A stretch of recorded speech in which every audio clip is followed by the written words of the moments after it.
What are the keys to the AFC Championship game this Sunday between the Baltimore Ravens and the New England Patriots? There are many of them. I'm Neal Coolong with SB Nation.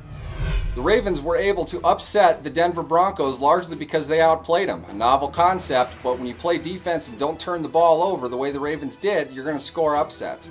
The Patriots, on the other hand, walked through, for the most part, their divisional win over the Houston Texans, but play a fired-up, emotional Ravens team that should not be ignored. This game has all the makings of a classic, and we're going to break down some of the key things that you're going to see in this game. One of the biggest keys for the New England Patriots in this game is going to be finding ways to get running backs and tight ends, Aaron Hernandez in particular, locked into coverage on Ravens middle linebacker Ray Lewis. The Broncos were doing this early in the game before the Ravens largely were able to stop it toward the end, but early on it looked as if Ray Lewis was going to be giving up big yardage in this game, very similarly to how he did against Philadelphia earlier in the Ravens season. On one particular play, a 3rd and 7 in the first quarter, Peyton Manning is under shotgun with twin receivers off to his right and Broncos tight end Jacob Tamme standing up on the left side.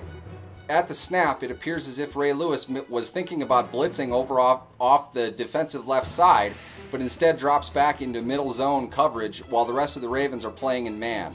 Bernard Pollard appears to have Jacob Tamme covered, and Lewis playing where he was playing, Pollard tries to cut underneath him and make a play on the ball. He's unable to do so, and Lewis is nowhere near in position to make a tackle on the play. It's 3rd and 7, and Tamme takes it 21 yards for a Broncos first down.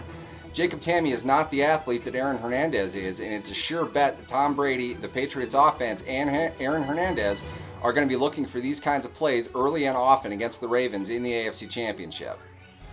The dangerous thing with Hernandez is you're not sure exactly where he's going to line up on the field. He lines up in the backfield as well as on the line or split out wide as one of the more versatile receivers in the game.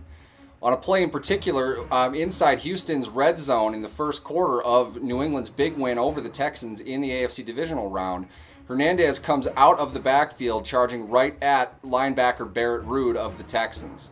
Wes Welker is in sync with that same route. Ruud isn't sure which side he's going to be covered, but Tom Brady is watching it, waiting for one of them to break off of the key, which is Ruud.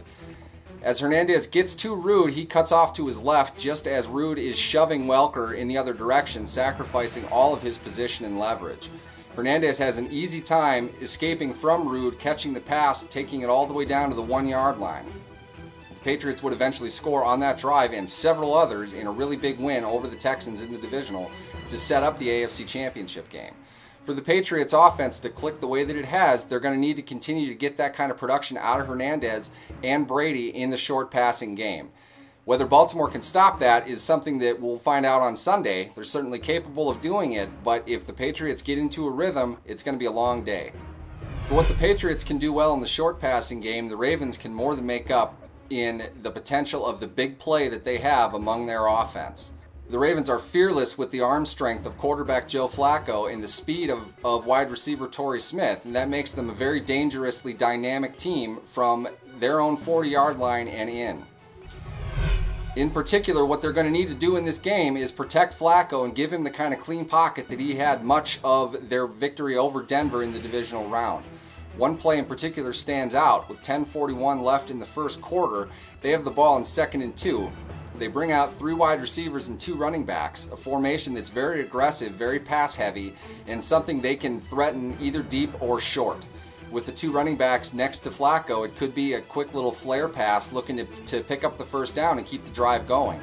Or if they have a perfect pocket, Flacco can just step up and drill Torrey Smith with a perfect pass down the field, as Smith was about 2.5 yards ahead of Champ Bailey. This play alone suggests the offensive strength that the Ravens have, and more importantly though, the position on the field. They're not going to be afraid to get the ball deep. And if the Patriots are going to be able to handle that kind of explosion on offense, they're going to have to find a way to get into Flacco's face, which the Broncos really did not do all day thanks to the outstanding play of Michael Orr and Bryant McKinnie in pass protection.